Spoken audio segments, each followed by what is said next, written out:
సరుకు తినడానికి విడిచిన తప్పుకి పన్ను కూడా మేమే కట్టాలంట. ఏ ఊరికి ఆరోగు పవిత్రమైన భారతదేశానికి వచ్చి మా అన్నం తిని మాకే ద్రోహం తలపెడతారా? గుర్తు పెట్టుకోండి, ఏదో ఒక రోజు చెప్ప పెట్టకుండా అర్ధరాత్రులు మా దేశం విడిచి వెళ్లాల్సి వస్తుంది. తినడానికి తిండి లేదు కానీ పొగరికి ఏమాత్రం తక్కువ లేదు. ఇలా పొగరు చూపించిన మైసూరు మహారాజుని మేము మట్టి కల్పించాం. అది మీ వీరత్వం వల్ల కాదు, మీ కుట్ర వల్ల.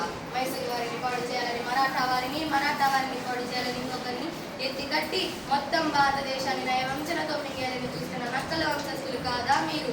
భారతీయులంటే పిరికి వారు, చేతకాని వారు కాదు. ఈ దేశం ఉప్పు తిన్న మేము మరొకరి ఆస్తి కబలించే వారు కాదు. మీలా యుద్ధంలో భయపడేవారు కాదు. ఇదే చివరిసారి. ఇంకొకసారి కిట్టూరు రాని ఎదురుగా పన్ను అడిగేవారు నాకు చీలిపోతుంది. జాగ్రత్త.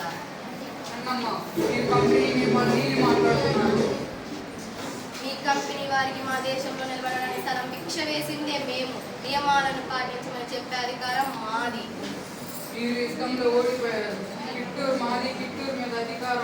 ఏమన్నారా కుక్క? కిట్టూరు మీద మీకు అధికారం ఉందా?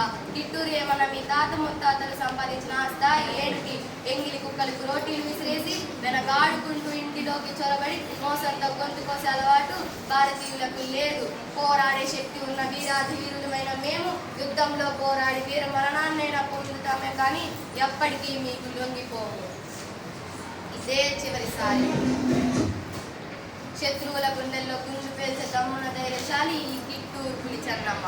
భారతదేశాన్ని ఆక్రమించడానికి చూస్తున్న మీ తల నరికి కిట్టూరు గడ్డపై విజయ పతాకాన్ని ఎగరవేయకపోతే నేను కిట్టూరు పులి చెన్నమ్మనే కాదు.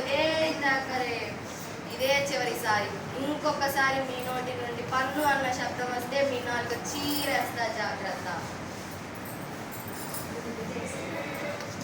యుద్ధానికి సిద్ధం చేయండి. రణశంఖం బోదండి. గెలిస్తే రాజ్యం, మరణిస్తే వీర స్వర్గం. కిట్టూరుకు జయం కలుగుగాక. జై భరతమాత, జై భువనేశ్వరి. హర హర